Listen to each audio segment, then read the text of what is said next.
Good evening. Tonight, I can report to the American people and to the world that the United States has conducted an operation that killed Osama Bin Laden, the leader of al-Qaeda, and a terrorist who's responsible for the murder of thousands of innocent men, women, and children.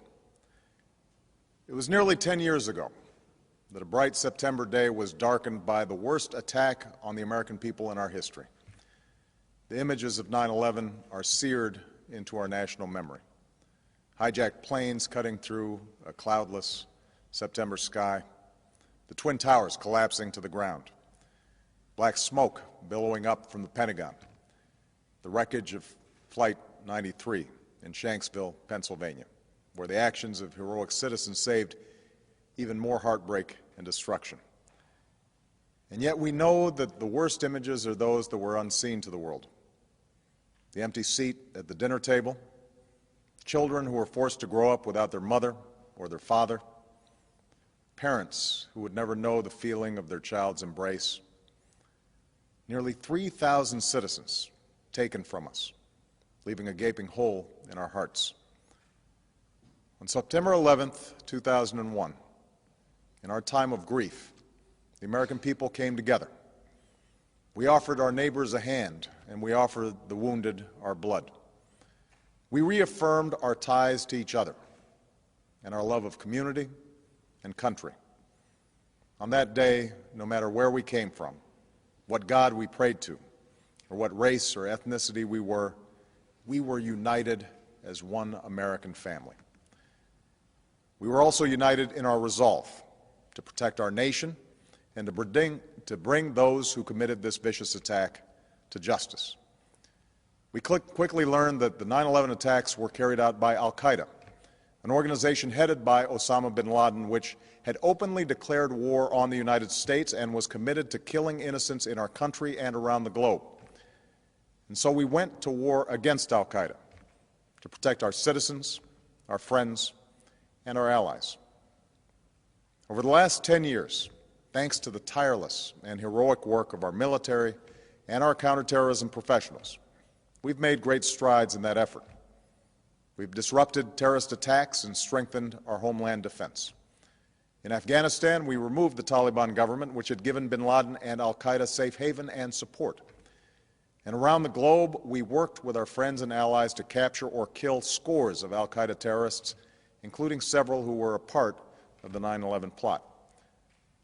Yet Osama bin Laden avoided capture and escaped across the Afghan border into Pakistan.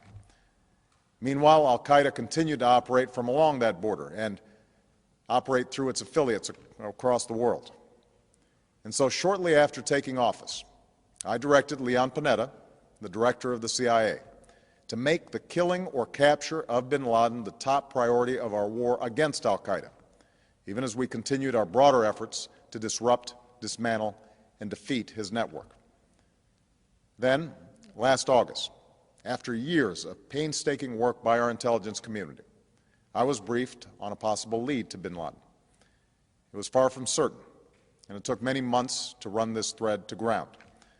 I met repeatedly with my national security team as we developed more information about the possibility that we had located bin Laden hiding within a compound deep inside Pakistan.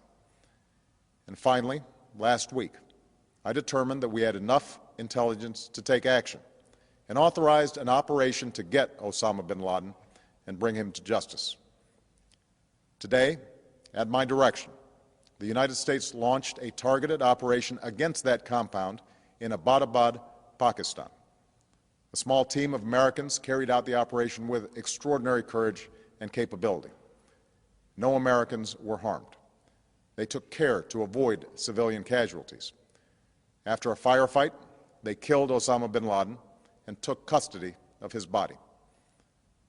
For over 2 decades, bin Laden has been al-Qaeda's leader and symbol, and has continued to plot attacks against our country and our friends and allies. The death of bin Laden marks the most significant achievement to date in our nation's effort to defeat al-Qaeda. Yet his death does not mark the end of our effort. There is no doubt that al-Qaeda will continue to pursue attacks against us. We must and we will remain vigilant at home and abroad. As we do, we must also reaffirm that the United States is not and never will be at war with Islam.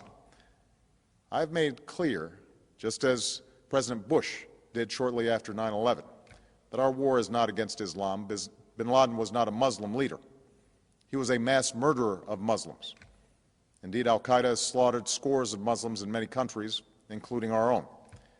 So his demise should be welcomed by all who believe in peace and human dignity. Over the years, I've repeatedly made clear that we would take action within Pakistan if we knew where bin Laden was. That is what we've done. But it's important to note that our counterterrorism cooperation with Pakistan helped lead us to bin Laden and the compound where he was hiding.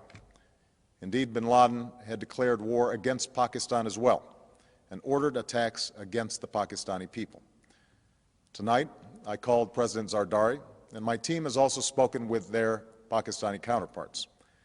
They agree that this is a good and historic day for both of our nations. And going forward, it is essential that Pakistan continue to join us in the fight against al-Qaeda and its affiliates. The American people did not choose this fight. It came to our shores and started with the senseless slaughter of our citizens. After nearly 10 years of service, struggle, and sacrifice, we know well the costs of war.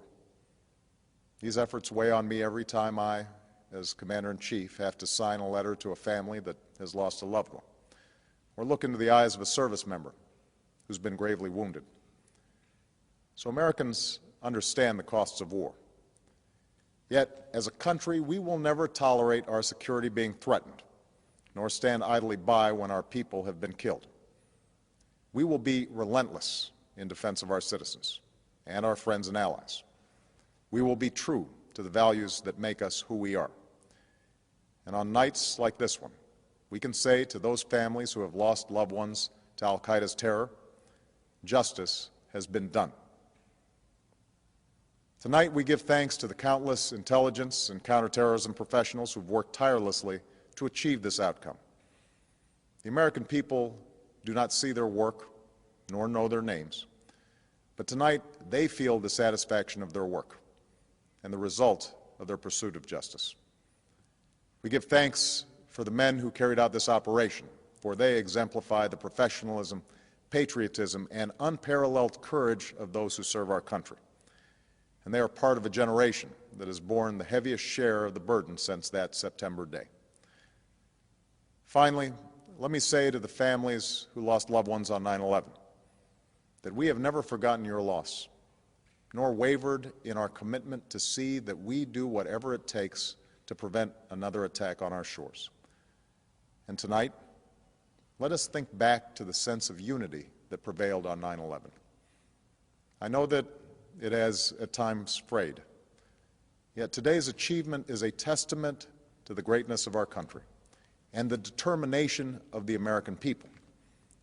The cause of securing our country is not complete, but tonight we are once again reminded that America can do whatever we set our mind to. That is the story of our history. Whether it's the pursuit of prosperity for our people or the struggle for equality for all our citizens, our commitment to stand up for our values abroad, and our sacrifices to make the world a safer place. Let us remember that we can do these things not just because of wealth or power, but because of who we are. One nation, under God, indivisible, with liberty and justice for all. Thank you. May God bless you, and may God bless the United States of America.